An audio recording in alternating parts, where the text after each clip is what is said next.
இந்த உலகத்தில் மனிதர்களுக்கு அநேக காரியங்கள் வேண்டும் என்கிற உணர்வு அவர்கள் இருதயத்தில் இருக்கிறது. எனக்கு பணம் வேண்டும், வேலை வேண்டும், நல்ல சரீரத்தில் சுகம் வேண்டும், நான் வெளிநாட்டுக்கு போக வேண்டும், சம்பாதிக்க வேண்டும், செட்டில் ஆக வேண்டும், இப்படி நிறைய வேண்டும் வேண்டும் வேண்டும் என்கிற உணர்வு இருக்கிறது. ஆனால் எது உண்மையிலே வேண்டுமோ அது வேண்டாம் என்றே அவர்கள் நினைக்கிறார்கள். ஆனால் வேதத்தில் தாவீது என்ன சொல்லுகிறான்?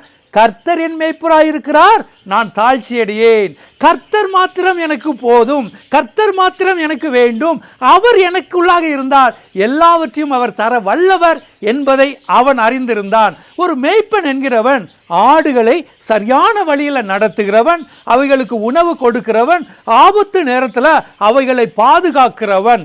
அவர்தான் என் கர்த்தர், அவர் என்னை வழி நடத்துவார், என் தேவையை சந்திப்பார், என்னை ஆபத்திலே பாதுகாத்துக் கொள்வார் என்கிற உணர்வு அவனுக்குள்ளாக இருந்தது.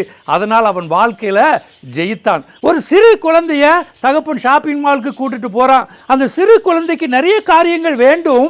அவைகளை வாங்குவதற்கு எங்க போகணும், எப்படி செய்ய வேண்டும் என்று அவைகளுக்கு தெரியாது. ஆனால் அந்த குழந்தை என்ன செய்கிறது? தகப்பனுடைய கையை உறுதியாக பிடித்துக் கொள்கிறது. அந்த குழந்தையுடைய தேவைகள் சந்திக்கப்படுகிறது. இதை கேட்டுக்கொண்டிருக்கிற உங்களுடைய வாழ்க்கையிலும் அநேக காரியங்கள் உங்களுடைய வாழ்க்கையில் தேவையாக இருக்கிறது, வேண்டும் என்கிற உணர்வு இருக்கிறது. ஆனால் இவை எல்லாவற்றையும் தர வல்லவர் நம்முடைய ஆண்டவராகிய இயேசு கிறிஸ்து.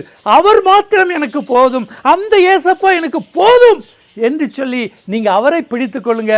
கர்த்தர் உங்களுடைய தேவைகளை சந்திப்பார். நீங்கள் ஒரு நாளும் தாழ்ச்சி அடைவதில்லை. God plus.